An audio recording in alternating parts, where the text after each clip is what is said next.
And we're starting. I'm going to check the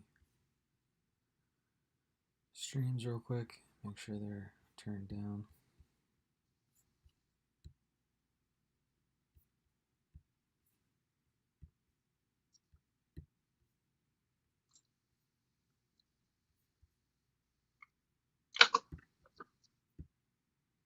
All right, cool. Here we go.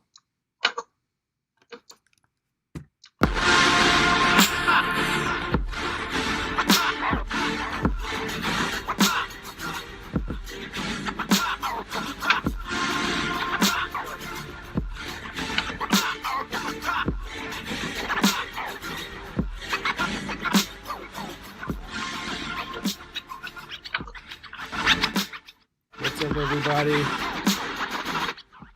Welcome to Super Theory Podcast. I am one of your hosts. This is Brandon Martin, and with me, as always, is Chris Green. Hello, hello. And if you're watching right now, thank you very much. If you're listening later, thank you for that as well. Today, we're doing episode 4, Planet of the Capes. We've got a few bullet points we're going to be going over, but first off, we did end up getting a question from someone last week through our email, supertheorypod@gmail.com. If you guys ever have a question you want answered by us in some way, shape, or form, please email it there.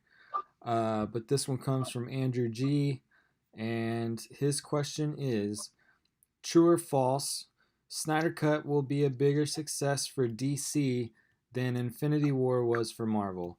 Yours truly, #1 Superman fan.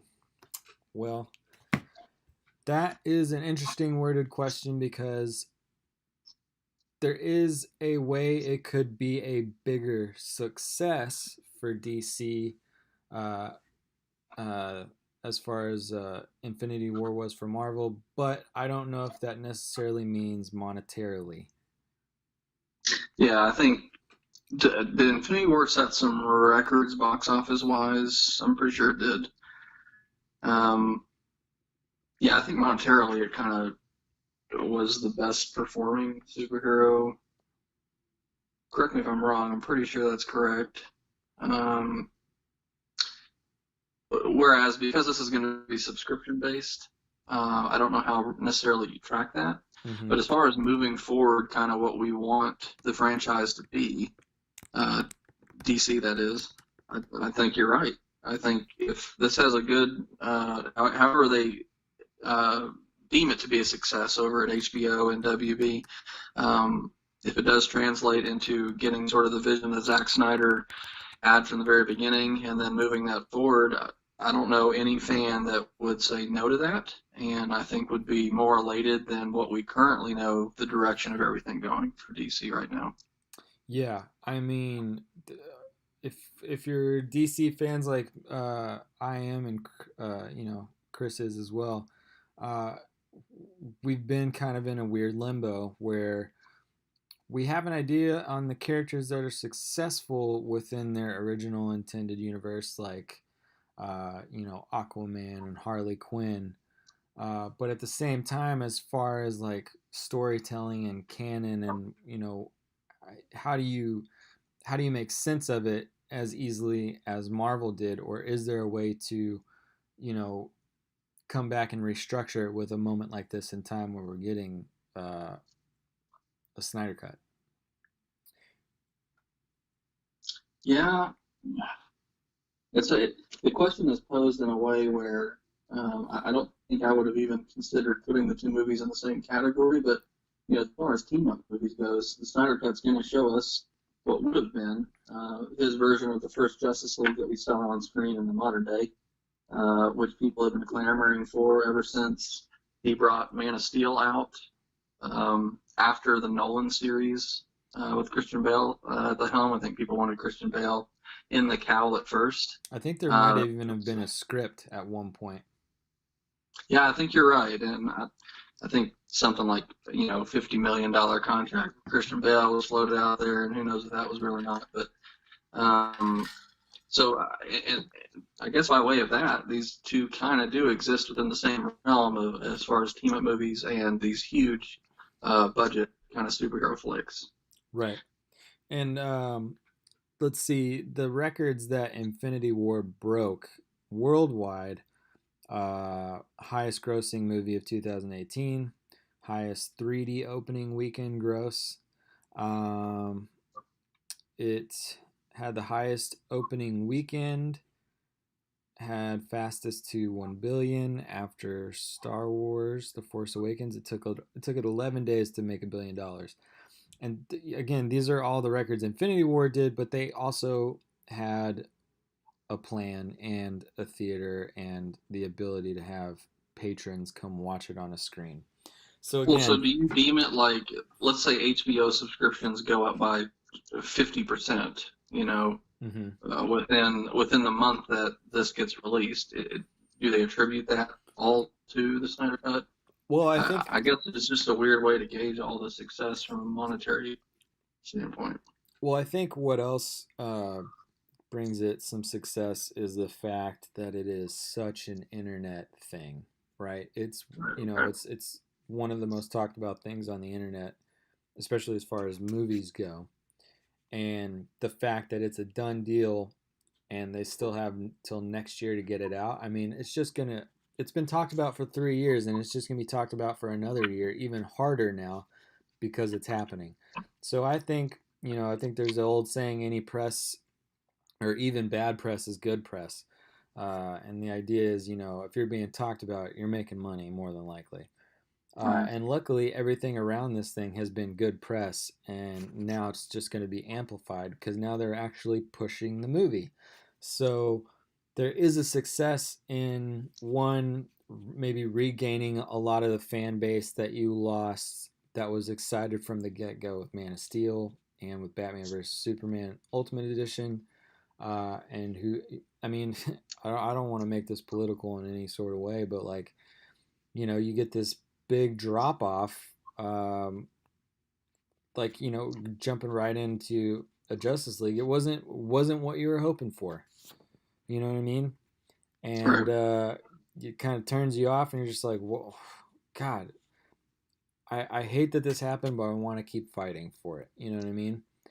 And luckily, we won the fight. So I think now that not only it's a film that should have been out, like you said, what we're gonna see not only what would have happened, what would have been, but what can be. The two are existing at the exact same time, which is pretty badass. I mean, there's a literal Oh, chance. yeah. I mean, you can't take Superman 2, that Richard Donner cut that took 20 years to do, and then be like, let's restructure all these movies around it because 20 years is a little too far. But Right. That would have been a nightmare to me. right, Had this progressed another 10 years or so, I wouldn't have. I mean, I wouldn't even have wanted to see a documentary about it. right, and it's just like it's almost like a thanks for nothing type thing, you Right. know. But now it's like, oh my God, thank you very much. There's still hope, you know. Right. So again, relating back to the question, can it be as big of a success for DC as Infinity War was for Marvel? In some ways, yeah, but monetarily, probably not. But that doesn't Yeah. mean there's not potential behind this movie to push for more movies that could get them to a success level as big as Infinity War brought Marvel to. Yeah. If they make a moderate amount of money, but it progresses the DC in a way to where we see that they have a clear-cut plan, and it results in the next 10 years of better than decent movies, at least something in a competing format to Marvel, then I will put it in the same category as Infinity War, as being a seminal movie that, by way of Infinity War, changes the direction of where Marvel's going for the future, and therefore the Snyder Cut could also. Yeah, I mean, that's probably the best case scenario. Is it just gives us a future of DC movies instead of Yeah, fuck, we gotta go back again. I mean, and now we're gonna right, take 5 or 6 years and really get this right, right. or we're just gonna be off in La La Land and do solo movies everywhere. Yep. We again, Joker was great with Joaquin. Loved it. Probably going to see a lot more of that style of thing happening, but I guarantee you Warner Brothers still wants to be able to sell toys, and they don't can't really sell Joaquin Phoenix Joker toys the same way you could sell a Batman or a Superman figure. You know what I mean? Right. Because the movie business, especially the comic book movie business, is definitely the toy industry business as well. Yeah. But yeah, thanks for the question. Appreciate it. Fun little talk there about it. Now, as far as the rest of the show is gonna go, Chris, what are we going into first? Well, Planet of the Capes is a clever way to discuss the Batman, originally to be released in 2021. I assume that date is still a firm date.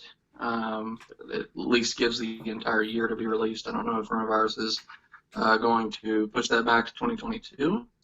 Um, but Planet of the Apes also references Matt Reeves, the director of the Batman.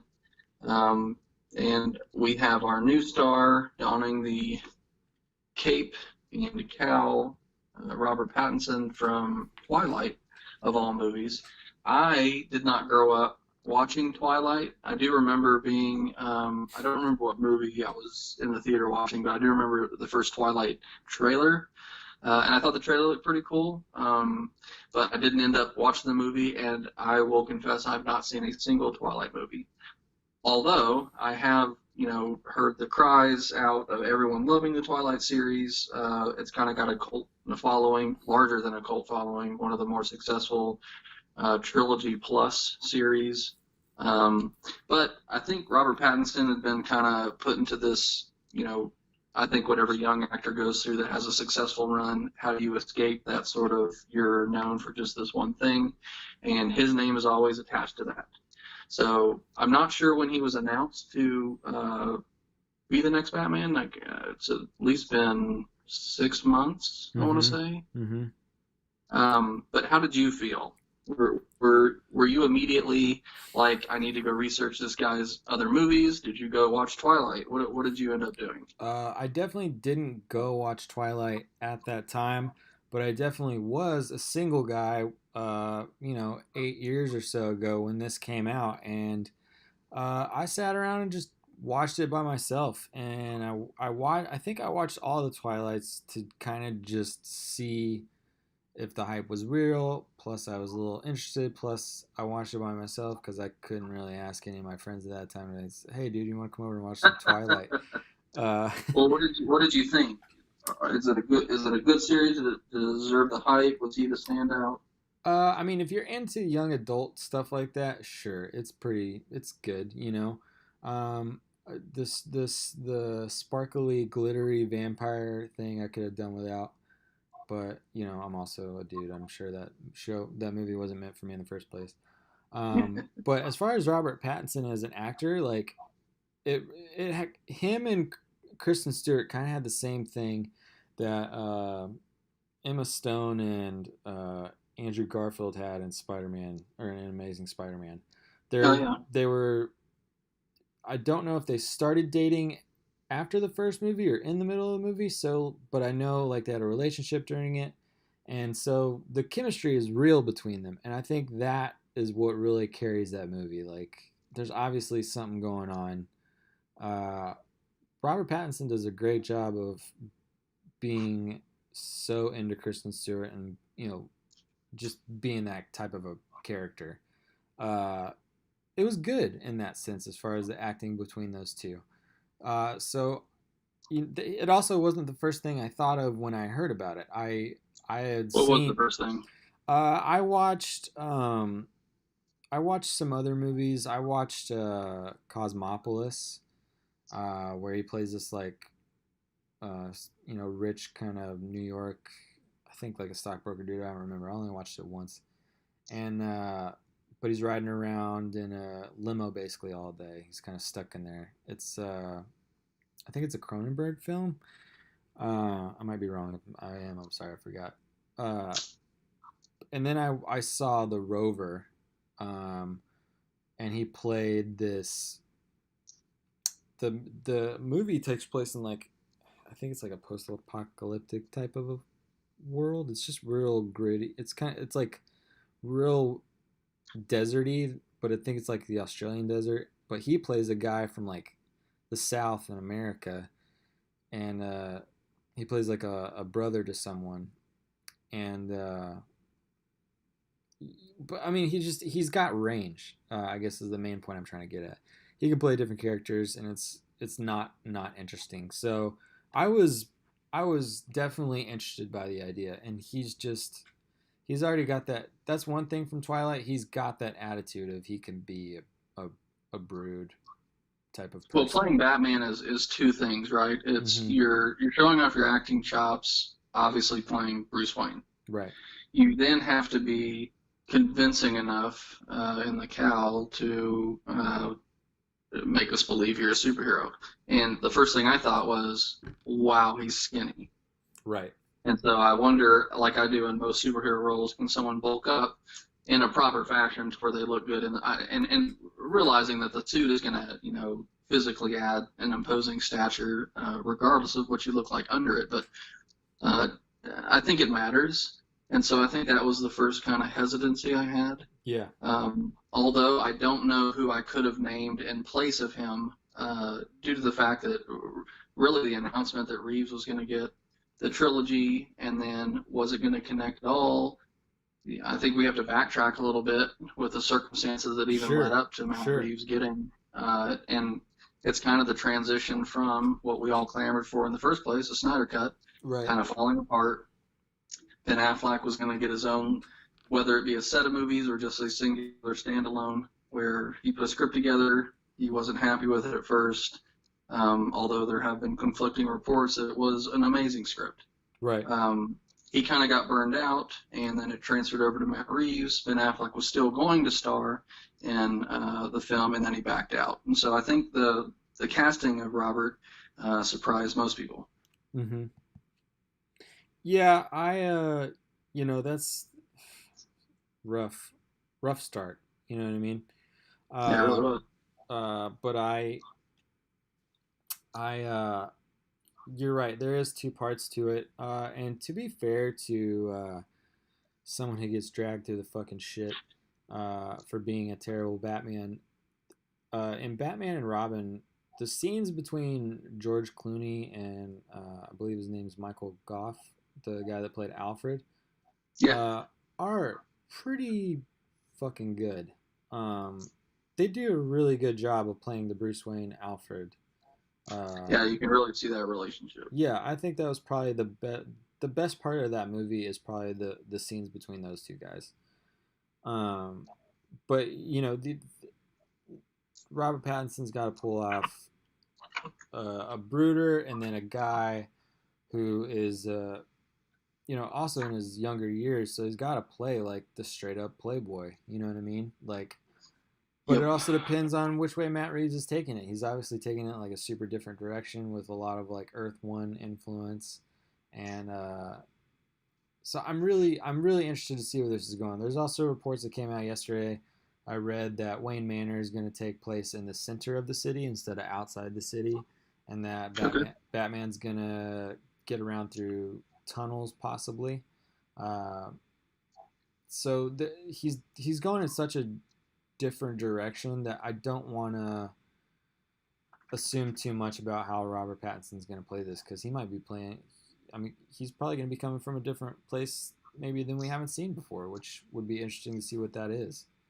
Yeah, because I think officially they say that it's supposed to take place in his second year as Batman, Mm-hmm.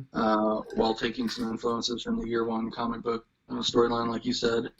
We saw a little bit of kind of introductory Bruce Wayne to Batman in Nolan's version with Christian Bale and Batman Begins, how he's having to tinker through, trial and error, basically, how to upgrade a suit, etc. And I like the fact that we're not necessarily seeing that part again. That we're getting to see maybe Batman after the first year or so has worked out some kinks and is now kind of going into not necessarily his prime, but a little more polished than the Batman Begins. Yeah, No neck turn bat suit. right. He's Um, he's also like had a year. That's what's pretty intriguing to me is like he's starting at his second year. So he's already Right. gone 365 days against the crime in Gotham, you know what I mean? Right. So we're going to see his like first uh what you call upgrades. First upgrades in his suit probably or first upgrades in his weapons like we're getting to see how Batman is learning. Well, and do you think that this will be with the cast that has already been announced, we can go through it briefly, but obviously Robert Pattinson is Batman. Colin Farrell is going to play Oswald Cobblepot, which is obviously the Penguin. We got Zoe Kravitz as Selena Kyle, Catwoman. Paul Dano from There Will Be Blood fame is going to play Edward Nashton, the Riddler. We got Andy Serkis is going to play the Butler, Alfred, and John Turturro will be playing Carmine Falcone, with Jeffrey Wright playing Gordon. We even got Peter Sarsgaard from. When I think of Peter Sarsgaard, I think Green Lantern. That's I so don't know funny. about you. I think of Garden State. That's the first Oh, thing do I you? ever Okay. saw him in. Yeah, and I liked him a lot in that. Yeah, he'll be playing District Attorney Gil Colson, but I'm gonna guess that he'll probably be playing Two-Face. Yeah. Um, it's got a whole cast. This is what I like about this movie is rather than going with a kind of no-name group of people. Not that other Batman movies have been that way either, but I like having visible names attached to visible roles. That way, we're not worried about can this actor take on this role or not.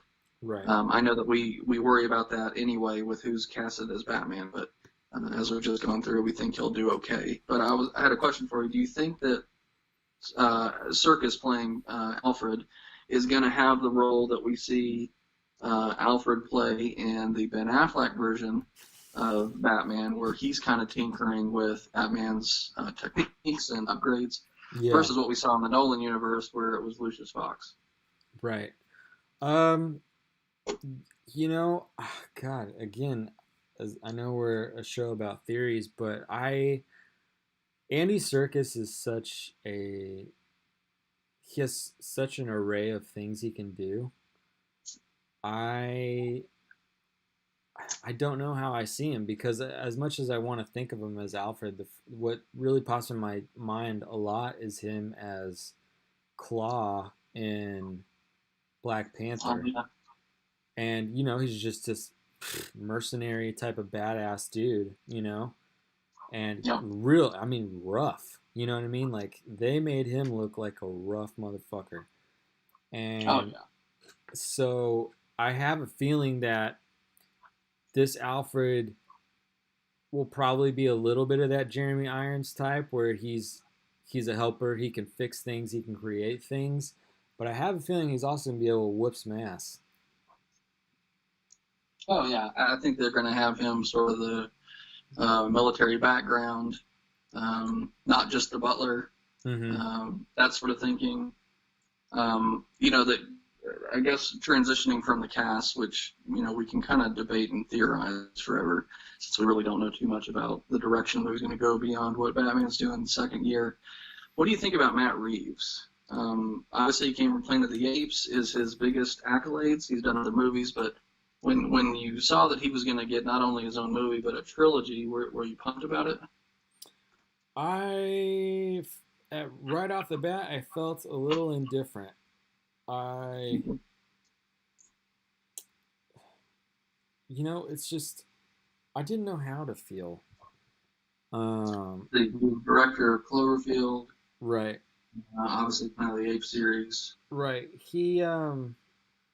Because like when his name first popped up, that's what I thought about. I thought Planet of the Apes, and I thought about how much I really liked that movie, and I, I can live with it or without it. It's honestly one of those things where I need to go back and watch them to really judge because I feel like it it was weird to me because it was centered around a CGI'd monkey, Right. uh, and so like you have the first one with like James Franco, you know, Mm-hmm. and you only see him that one time, and then Well, you realize you're following Caesar and you're trying to see everything from their point of view versus Well, the. see, that's what's crazy about giving credit to a director because, in your own mind, you have who's quote unquote a good and bad director. Mhm. However, getting to that point of actually directing, you've got people who write and rewrite scripts. You have actors that carry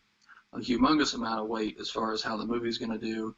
But we still have our viewpoint of who's a good director and who's not. Mhm. And so when I heard Matt Reeves' name, I didn't immediately think, oh, what a shitty hire. Right. I I thought, didn't either. oh, Planet of the Apes is awesome. But if you break that down, he's directing a CGI character within a story that had writers' scripts. And I may be naive to the director process, so I'll admit that first off. I could be completely wrong. But just as a movie watcher, that's just my opinion on the role of the director.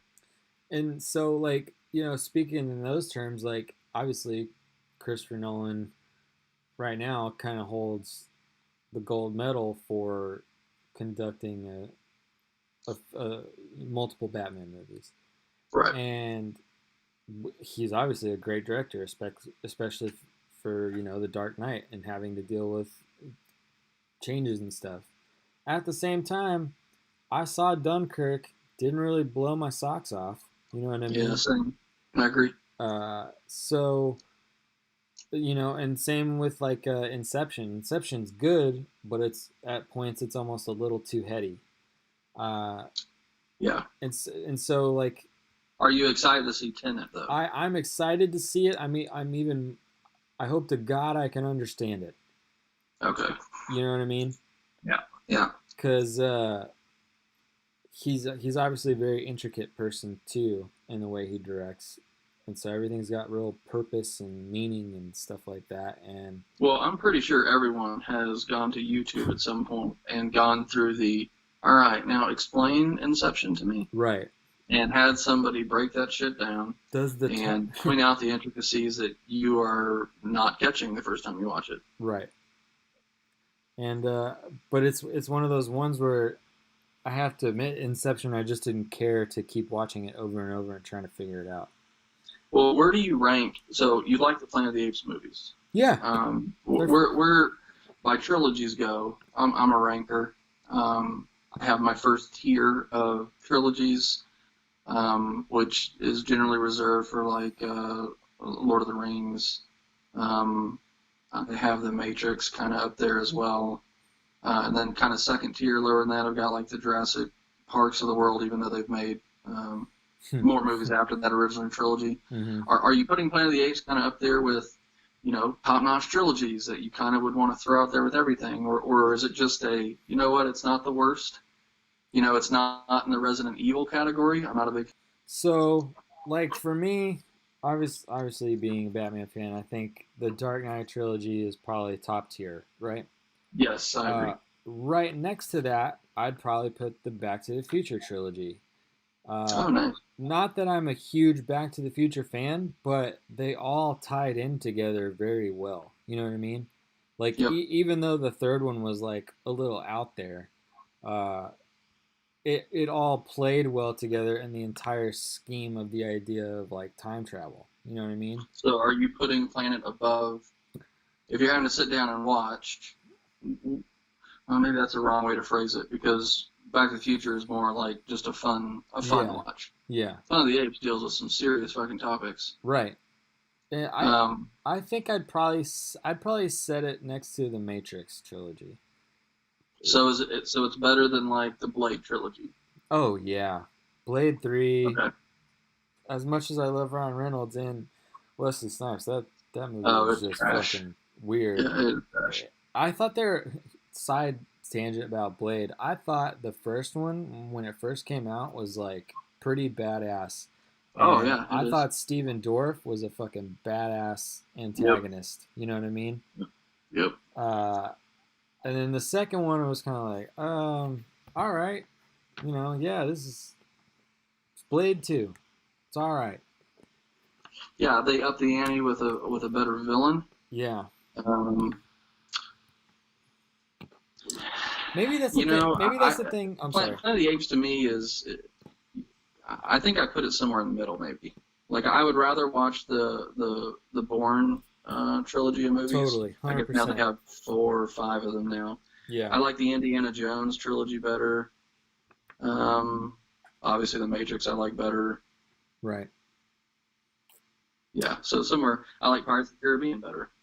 So, See that but it's not a bad trilogy. yeah. See, I honestly I think that's perfect example. I think it could sit next right next to Pirates of the Caribbean for me. Neither Okay, one of them I'm reaching out to go watch again, but I right. get that they all tie together and they're good. Okay, nice. So we're kind of settled. We're okay with Matt Reeves being the director. You know, Yes. I think we'll discuss a little bit later what the expectations are. Do we think he can pass Nolan's trilogy? But a lot of factors worked in Nolan's favor. Maybe disadvantage. Maybe they changed. How the Dark Knight would go into Dark Knight Rises because of Heath Ledger's death. We Yeah. can look at that a little later. I did kind of get your opinion on what the first look at the bat suit was, because it is a very unique bat suit compared to what we've seen in the past. So what was interesting about that reveal of the bat suit when it first happened is I was split into trying to figure out the chess piece slash is the music that's playing with it good. Right. So It was kind of like a weird reveal. it split me in two. You know what I mean? Um, I thought the suit definitely looked badass enough, especially because it has like some Arkham Asylum type angles to the armor, slash Yep. uh, uh, Batman Noel type suit. Just the way it's down the chest to the belt. You know what I mean? Right. Yeah, the actual suit portion reminded me very much of the Arkham series, Yeah, specifically Arkham Asylum. with those bands to allow for flexibility and movement. Right. Um, there's been some talk around his cowl, the size of his ears. Yeah, Um, I would have preferred actually the more Arkham Asylum, extremely pointy. But I think it's because I'm thinking of the video game when I right. think of that. So it's what I want to see. This sort of takes a mixture and shows us, they also showed us the Batmobile, which kind of, they've sort of upgraded and modernized what the 1966 Batmobile and Adam West Batsuit look like when Mm-hmm. you look at the cowl. Yeah. Well, I am in love with the collar. Yes. Honestly, I think that it looks cool as fuck. Yeah, Um, some people are against it, and I like it. I like I like it. it's gonna be changed. This is the second year suit. You know what I mean? So you got to keep all those things in mind when judging off the bat. This isn't final form. Uh, Right. uh, which brings me to the cowl. Like, if you look at the jaw lines of the cowl, it's very Arkham. Right. Because it comes so far back. I mean, it comes all the way back to the jaw. It doesn't just stop at like a goatee type area. It comes all the way back to the very edge of the face near the chin, or Yeah. yeah, in the back. And but it's also a second year Cal. You know what I mean? That'll definitely get upgraded. There's a reason that you can see stitching and stuff like that. You know what I mean? Like, it'll get better. Well, Uh, how do you like how his chin and everything, which is an important thing, and that he moves? How do you think his chin looked in it? why do I think his chin wet? How do you think his chin looked in the suit? Did he have a strong enough chin and Yeah, jaw yeah, to yeah. fit the suit? I think his chin looks great. I think the chin, face, everything looks great. Probably not gonna make sense later on fighting. I mean, everyone kind of knows you want to kind of protect your jaw, Right. and not get knocked out quick. So I have a Right. feeling that'll get changed. Um, but I'm interested to see where it goes. I thought it was interesting that it didn't really look like he had uh, the black around his eyes. You know what I mean? It just looked like it was Right. a wider eye hole. Um, yeah, as far as Well, do you this, think that's going to hint towards just us seeing his traditional eyes, or do you think it's going to show more of a animated bat suit, where it's just kind of the whites? I don't know. I feel like the way, as primitive as some of his tech is, and the fact that he's driving a muscle car and not some crazy like high tech thing, Right. I doubt we'll see any white eyes. Uh, Okay. you know what I mean? I don't think he's got that tech yet. To Wouldn't that eliminate the whole? Remember the nightmare scene in Batman versus Superman, where Batman's sitting there with his cowl on, and Superman comes and rips it off, and all of a sudden all the black paint's gone too. oh yeah, Yeah, that's kind of been yeah, an argument in all of them. That oh would sort yeah. of eliminate That's that if he does have the white eyes. yeah. I think he. Yeah, we could talk about that for a while if we needed to. Uh, that because it's one thing to say, oh well, it's a dream sequence. It's not really happening, so of course it comes off that way. Right. But after he gets in the big Batmobile chase, and again we're talking about BBS, uh, Ben Affleck he gets back to the Batcave, jumps out of the car, pulls his cowl off real quick, running up the stairs to see where the transponder is located. And, it's perfect Yep. face, no black around the eyes or anything. It's just him in the suit Yep. with a clean face and shuffled hair. So, Yep. if you want to get down to the real hardcore details, that there's some something messed up right up in there. But, Yeah, a lot of people are saying they prefer the white eyes look, and maybe I'm indifferent. I'd have to see it. It's not going to make or break the suit, though. you got to make it make sense. Right. You know what I mean? Especially now after the Dark Knight trilogy, with that being used for location and stuff, using his in the second one, in the Dark Knight, when he's trying to find Joker, like they come down and it's like he's looking at the sonar stuff. So like the Right. white eyes in that world makes sense. So I feel like if you're gonna do it, you gotta really justify it. Right. Okay. But yeah, Um, do you have any idea on kind of what title, or I guess maybe I guess titles could really be anything, but I guess we could theorize on really what direction we see this going. Do we see the three movies of his kind of happen within a 6 or 7 year uh, actual year period, or do we see them pump these out every other year, or every year rather, to make this basically three movies in 3 or 4 years? How do you see the progression of the trilogy going? What do you kind of see us progressing to storyline wise, especially with the amount of villains we're going to see, etc.? well, I mean, if you base it off of how they're doing it right now, I mean, production barely started a few months ago, and they're wanting this movie out next year. Right. Uh, I bet you between movies we don't see any longer than a year and a half. Okay. Uh, I think Batman makes too much money. Unless you get another second wave of pandemic type stuff, or something crazy happening, I'm pretty sure Batman's on the fast track. Okay. That could change though with the Snyder cut. I mean, again, world possibilities. Too So bad. you would like this to be connected in some way, where down the line, uh, maybe not directly connected, but connected as far as a multiverse scenario. I don't need it to be, but now, You would prefer it. no, not necessarily. It doesn't need. It can live Okay. in it. It can live in its own world. I'm just Okay. saying,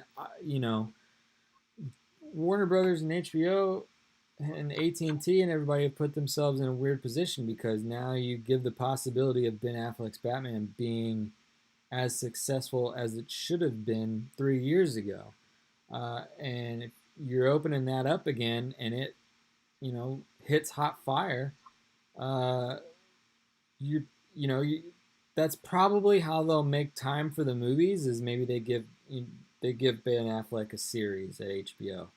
So you get his series uh, partially in one year, and then later down the line you get a Batman film, and then maybe they spread it out like that. Like one next year you get the second season, and then the next year after that you get the second movie, and then you know what I mean. Like Right. they'll time it out so there's enough Batman all year. So you don't necessarily see, the third movie of this trilogy happening in 2029. what is it? No, I bet it's faster than that. Okay. Um, Well, so with that being us not seeing necessarily Robert Pattinson, in his 50s, let's just say, I'm not sure how old he is now, but certainly maybe down the line we could do a movie where he's in his late 40s and he's still playing Batman. What do you think the actual storyline progression is going to be over these three movies? Is it going to be sort of like a, Arkham Origins type scenario where one of my favorite storylines anyway, where Joker basically has a bounty and all of the villains in Gotham try to collect that bounty? I It has Batman in his earliest years. That's personally what I would like to see. Yeah, I love that, and I love that idea too. Like put Batman up against the wall and fucking make him suffer, and then he Yeah, because gets when have we seen a prime Batman? Like this Dark Knight, Christian Bale, yeah, but for that that one was movie. it was such a slow pace. The Yeah, and it Arkham focused Origins just on thing the is. Joker. I'm sorry. And it focused just on the Joker primarily. Right. Right. In Arkham Origins, it's over. That's a one night story. That's all happening that night. Right. Which obviously that's hard to pull off in a movie, but it's also an interesting idea to pull off. That Batman has to. I mean, this is his 12-hour night. You know what I mean? Right. Uh, but I love the idea of put the baddest man on the planet up against the wall in the worst circumstances and let him fight his way out and Yeah, and raise the stakes. certainly they've got the actors to play the villains that could really, give him a challenge.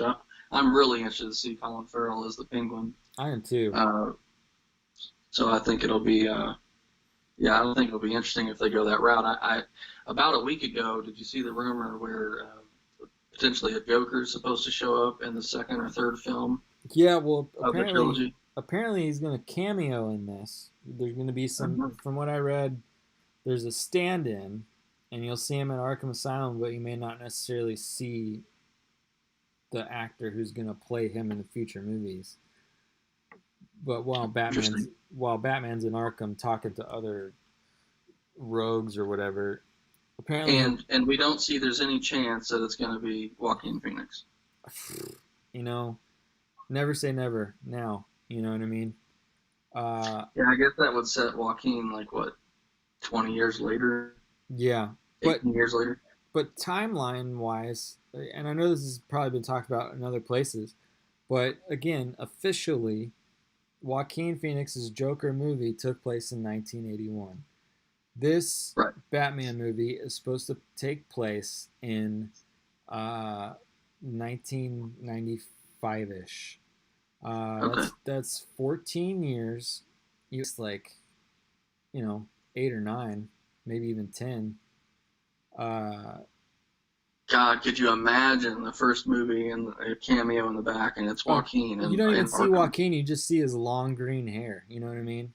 Just Yeah, where it's combed back. unmistakable that it's actually going to be Joaquin. My God, that would be incredible. But I mean, timeline wise, it I definitely know, would I agree. Yeah, I can see how it make matches up. sense. And I still think that's an ideal type of thing for an Elseworld, like, and we got a Batman Begins where you saw Christian Bale through the arc, but you didn't see any origins of any hero or of any villains. But Right. now you start this world off with a villain origin in Joker, how he became the Joker. Then you jump into uh, the Batman, which is year 2, so you don't have to see all the stuff we've seen before, his parents getting Right. killed or whatever. You know what's up, you know what's going down. We're all familiar with the characters in his world, so we could catch on really quick. Well, Uh, and I've always sort of liked the idea of having an older Joker as the main adversary mm-hmm, for Batman because I've always kind of wondered how someone that would be, coming of age at the same time Batman's coming of age. We obviously know how Bruce Wayne or Batman is able to do that because he's got sizable financial ability mm-hmm, to potentially cover his tracks or create diversions, etc. But how a Joker character is able to flourish and absolutely take over at a young age always confused me a little bit. It mm-hmm. would make more sense that an older Joker, like what Joaquin would be, would be able to create havoc in his older age and have a lot more experience, thwarting a younger Batman. So Right. I completely agree. I would prefer to see that. It would obviously take Matt Reeves's, Batman movie into a darker than the Nolan series even. If Yes. we start including Joker as canon. Yeah. And there's no reason why Matt Reeves' set of movies can't be rated R. Oh yeah, I would prefer that. A rated R Batman movie, I would say finally. Yeah, I would say finally too. More than likely, probably going to be a hard PG-13. But you can always hope. There's no telling. Um, Well, I think that if it is PG-13, I mean, although if they only do a cameo of Joaquin's character, assuming they go that direction, maybe you can get away with a PG-13 and then maybe make the sequel mhm. featuring Joaquin to be rated R. Right. Well, let's say they don't go old though, and I say old respectfully to Joaquin, Yeah. older. Let's say they go younger. Is there someone you have in mind that you kind of just would like to see in that role? Yeah. I saw it wasn't a rumor, but I saw some fan art out there of Macaulay Culkin. Uh, Dude. uh, Dressed, and I posted them. I posted some of the photos or some of the art of him in some of our posts today promoting this episode. But I think there's nothing crazier you could do in a movie that's got so many talented actors and actresses in the cast already. You put someone like Macaulay Culkin in there, who's first of all, such a wild card already. You know what I mean? Yeah, Like he's got the chaotic look. I think he could pull off. he's got the energy. You know what I mean? Like Yep. that kind of jumpy energy. He could be calm or fast real quick. Uh, he, I mean, again, he wouldn't play anywhere near this character, but a fucking crazy ass Kevin from Home Alone, someone who sets up little tricks and plots and draws them. All like I mean, the elements are all there and would be a lot of fun to see played with. Well, I think too. So a lot of times when actors get cast into these iconic roles, you kind of look at what's been done before, and you almost play sort of a caricature of what you've seen before. And Right. so I think that happens with the Joker. And I was sort of worried about after people saw um, Heath Ledger's performance, what Jared Leto was going to do. But Mm-hmm. thankfully, it was a separate enough character as far as stylized version of the character that it didn't come off as Jared was playing like just trying to be crazy for the sake of being crazy. Right. And then Joaquin did a tremendous job. So I think that Macaulay would have a very good opportunity to kind of make it his own. Yeah. And you don't have to necessarily go out and get the I don't know, Crispin Glovers of the world, that I think Yeah. would try to play a caricature of it. Or who was the actor that in the movie The Room? Oh Tommy God. Wiseau, that Yeah. guy. Yeah. Yeah, I mean, obviously you've got heavy hitters that like Jake Gyllenhaal, I think could pull off a good Joker, or hell, even Daniel Day-Lewis would probably fucking kill it. Yeah. But I like Macaulay Culkin. That's a good. I think that's a good idea. He's my favorite one that's been talked about. There's been other people that have done art for the younger Sarsgaard brother that played the clown in It. Which Oh you yeah, which nice. you his brother is in the movie, so he may have an in. I don't know. Uh, but and then there also talk of having Willem Dafoe play Joker since I mean there's tons of art of him Oh as yeah, we've been Joker. talking about him for a long time. But even him and Pattinson being in the Lighthouse, which I don't know if you've seen the Lighthouse, but I haven't. No. oh my god, it's ridiculous. I don't know if I can recommend it because it's such a good movie, but I would recommend it if you want to see some back shit crazy stuff. I mean, it's just Okay. Well, yeah, it's I a don't think lot. there's any doubt that Willem Dafoe could Oh my play that god. type of character. And he's I on the mean, older he side. was good in the original Spider-Man. Yeah, 100%. He's got a villain in him for sure. So you don't want. I think there were original rumors of. I want to say Robin Williams was kind of looked at to play the Joker before they I thought cast it was Jack. I can't remember if it was Joker or Riddler. Uh But it was Riddler. that he honestly could have gone either way. Well, I who was I thought? Okay, yeah, maybe I'm thinking of a different timeline of movies because I was thinking originally. I was trying to think Christopher Nolan, but I think I'm remembering that um, Leo was supposed to play the Riddler Yeah, I could in see Dark that. Knight Rises. I think. Before Heath died. Hmm. You know, So would you be against? I think that would break the internet if they were like Leonardo DiCaprio is going to play Joker in the new Matt Reeves. I you I know think people would not know what to expect. I I don't like it. I wouldn't like that. I don't like it either, but I don't no disrespect in the entire world to Leonardo DiCaprio, but I kind of need to see somebody else or something else for a while. Do you think Uh, he's a good actor? I think he's an excellent actor. He's, I don't know. I mean, and there's another guy. I don't know if you watch Atlanta, but Lakeith Stanfield has been Oh, dude, yeah, I saw. trying to I saw. campaign as Joker, and I would love to see someone like him play that type of role, or at least get Same. to Yeah, experiment. yeah, I think that he could kill that. I think he could too. Um, Yeah. I the more I think about this world, there's no reason at all that if this movie is this good that Zoe Kravitz could get a spinoff and just get her own Catwoman movie in that world. You know what I mean? So yeah, let's kind of talk about what sort of spinoff from the Batman world. Let's say this is successful. Are you willing to go spend money on? Because personally, I'm not willing to go spend money on a Catwoman standalone. I If there's a Colin Farrell standalone Penguin movie, maybe, but it'd have to be, with Paul Dano as Riddler with him or something like that. Yeah, from the way it sounds, Oswald is going to be a politician in this, so Okay. I feel if you got a spin off of this Penguin, it's going to be some sort of fucked up political movie. Um, I'm I just not key on not seeing Batman in Sure. these sort of Batman-centric worlds. That's one of the reasons, one of the many reasons I didn't like Gotham that much, seeing a young Bruce Wayne. I'm just not that interested if Batman's not there. Yeah, I could feel the same way most of the time, but I would spend money on a Zoe Kravitz Catwoman movie. I love her. I think she's Okay. badass. Um, but yeah, I I don't know. I think if you get spin-offs from this world, it's going to be very limited.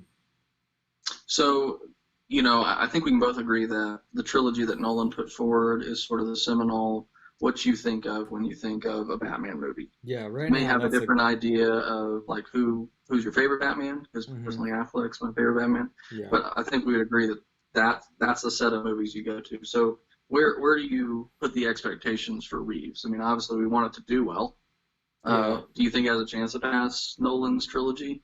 I think the first one's at least got to meet it cuz I mean, Nolan came out hard with Batman Begins. So you were pumped after Batman Begins. Fuck Like yeah. you saw it and you were like, holy shit, this Yeah. is different. Because I didn't feel that way until I saw Dark Knight for 10 minutes. I did, and it was because it took at least an hour to get to the idea of Batman. Okay. You I loved, and part of it was the cinematography too and the soundtrack, Hans Zimmer forever. But that when he gets kicked out of the prison and dropped off on the side of the road and you just see those blue type of ice looking like mountain, Yeah. and just the sounds of the soundtrack behind the score behind that, I mean, I was in a trance through that whole thing, through him going through the League of Shadows. I mean, it. Yeah, being able to go back and watch it Mm-hmm, when everyone's like, "Holy shit, Dark Knight is the best of those three movies," mm-hmm, dude, it is barely better than both of those movies barely. because Dark Knight is the pinnacle. I'll agree with you, but man, Begins and Dark Knight Rises are right below it.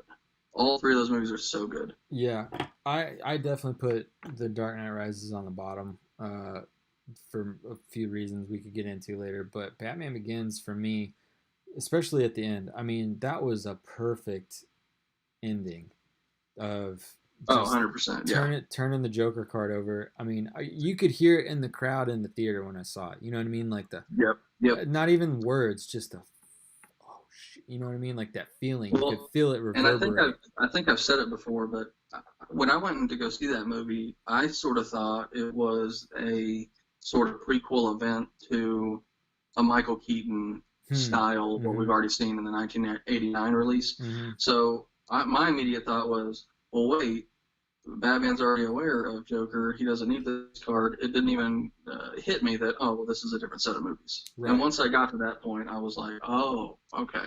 Yeah. I didn't So really that's know what probably I was more on watching. me than. Yeah, I really didn't know what I was watching either because when it came out, I had been so out of the loop on movies. I guess that during that time, I was like, oh fuck. Well, Uh, dude, 2005 is when it came out. yeah, I mean, we had Batman and Robin was 97, yeah. I think, 90, 97, 98. Ye- Batman Yeah, so it wasn't Begins. even on the radar. I mean, it wasn't like we were checking, Yeah, was MySpace around then? Yeah, I yeah, think so. yeah. Batman Facebook just Begins. started. It wasn't like we were checking the trades. Yeah, exactly. Uh, Batman Begins for me is kind of my "Where were you when JFK died" moment. Like, Okay. I I know where I was. I know who I was with. Like I remember coming out of the theater, but like even just after him turning the Joker card over, and then Gordon being like, "I never thanked you for saving me or whatever," and he's up on the ledge. He turns around. He's like, "And you'll never have to."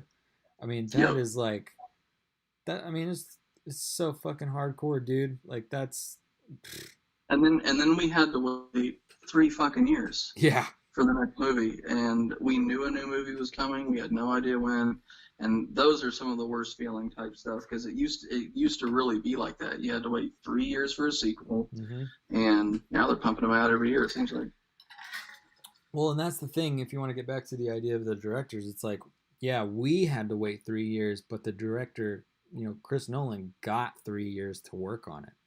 Right. That's a good point. Yeah. And so, And so, what can we expect from Reeves if he has a he has condensed shooting schedule? exactly. He has Yeah. like 15 months to finish production, get it edited, and get it to the theaters by October of next year. Well, Uh, remember the exhausting toll it took for us to see Infinity War and Endgame. They sure. filmed those back to back Mm-hmm. within the same, so the actors didn't know which scene they were filming and which movie that would go to. Right. So that's what it took for us to get a movie within a year that size. And obviously, his first part of the trilogy is not going to be that size, but I hope he's got enough. I hope he's got plenty of time. I hope he doesn't feel rushed. Well, I mean, he's definitely got more time now that all this COVID stuff has happened. He's had. I mean, it's like a break. He can go back and retool and, I mean, tighten things up. So, in some ways, this might be a blessing for him to. It just gives him more time to figure things out. And then whenever Yeah, they hit the ground running, I think. Well, he's not in LA. They can start. I forgot when they can start. It might be next week or next month. I don't remember. Because they're not in LA. They're in London or something. They may right. even be able to start like tomorrow or something. But giving time is you know invaluable right now for him. So Yep. he's in a good place regardless for sure. Well, I would, it's going to take a lot to, I don't necessarily, I think people immediately compared what Snyder was doing to Nolan whenever we first learned that Man of Steel was going to connect to a larger film, and then Batman vs Superman obviously introduced us to a new Batman. Mm-hmm. So I think the comparisons immediately started. I think Reeves, because I feel like out of Batman versus Superman, the theatrical version is trash, and Mm-hmm. the extended version, if people have sat down and really watched it, I think has a lot more accolades. I think for a lot of people, Affleck did a really good job and was the standout kind of performer of Batman versus Superman. So, you know, where I wonder if Christopher Nolan kind of had the benefit of, all right, no one's thinking about Batman, and when they do think about Batman, they remember the George Clooney performance as Batman Right. or the Val Kilmer performance, and so now we kind of have this fresh slate Well, with the Snyder Cut kind of coming back, we're gonna see Ben Affleck a little bit more than we saw him in the original movie, and then all of a sudden we got Robert Pattinson. Is it sort of unfair to do a comparison? Are we gonna just have to shut that out of our minds that, all right, Ben Affleck is a separate thing for the moment? Let's judge Pattinson on his own. Do we immediately judge Pattinson against Bale because they're going to be similar, at least in age range of when the storyline took place? So I think what's weird is as fans, we kind of asked for this. Yeah, Uh, we I think we have to remember that before you judge too harshly on Pattinson, it's like we pushed so much to get the real Justice League out and the real continuation of Affleck's Batman that we kind of have to. I think we should just keep all judgments on pause, which honestly we shouldn't be judging anyway. But we're fans and we're gonna do it regardless. But yeah, I think our benefit of the doubt meter should be full. We should give everyone involved in both worlds right now all the chances they can get. I agree. Because I mean, sorry, I'm trying to catch my words, but it's like we're in such a unique situation as fans, and we get to see an entirely different version of Batman, which is what Reeves is creating. And then we also get to see the continuation of what possibly could have been the greatest iteration of Batman and Ben Affleck.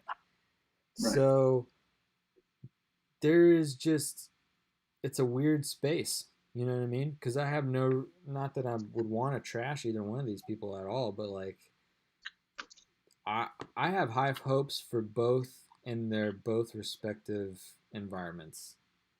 Yeah, and I think they're going to get compared regardless, even if we try not to.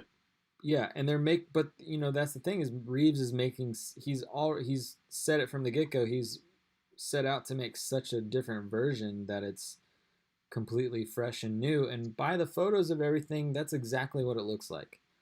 Right. So we get to we get to happily sit and wait for that while also getting to happily sit and wait for Zach's continued version for Affleck's Batman, which was already, I mean, that warehouse scene will live in infamy forever.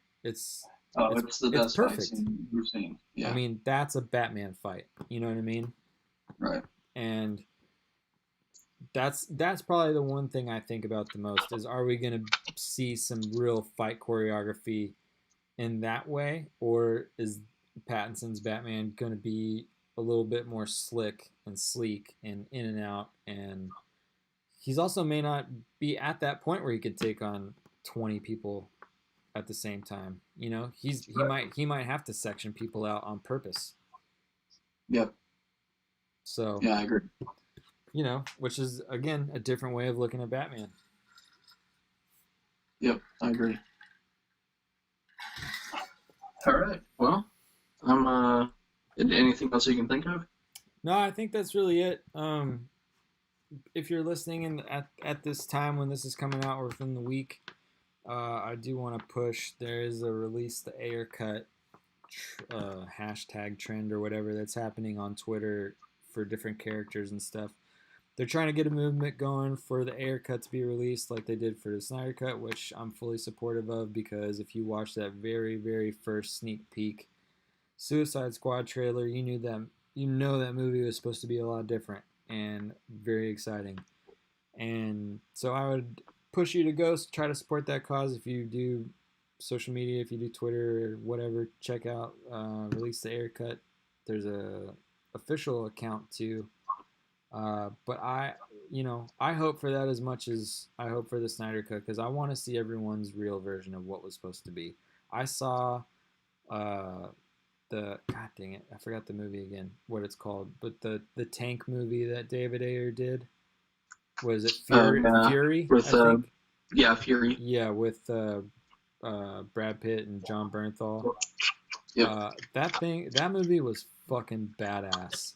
Oh yeah, it's awesome. And so I would love to see that guy's version of Suicide Squad, what he intended it to be, because I guarantee it is not that music video we saw in the theaters.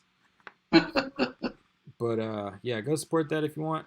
Other than that, we'll be back a little earlier next week. And I think there's a good chance we're going to be talking about Superman, but I'm not sure just yet. Kind of depends on what happens. But we'll be back next week. Thank you guys for listening now or in the future if you're listening to it later. I've been Brandon Martin. That's been Chris Green. And yep, thanks, guys. Yeah, we're out of here. We got some outro music. We had some intro music. We're gonna play the outro music. Both tracks were done by my buddy Billy, DJ Stability. He's Stabilo703 on Instagram. He's a sick motherfucker. Thanks for checking it out. We'll see you guys next week. Thanks, guys.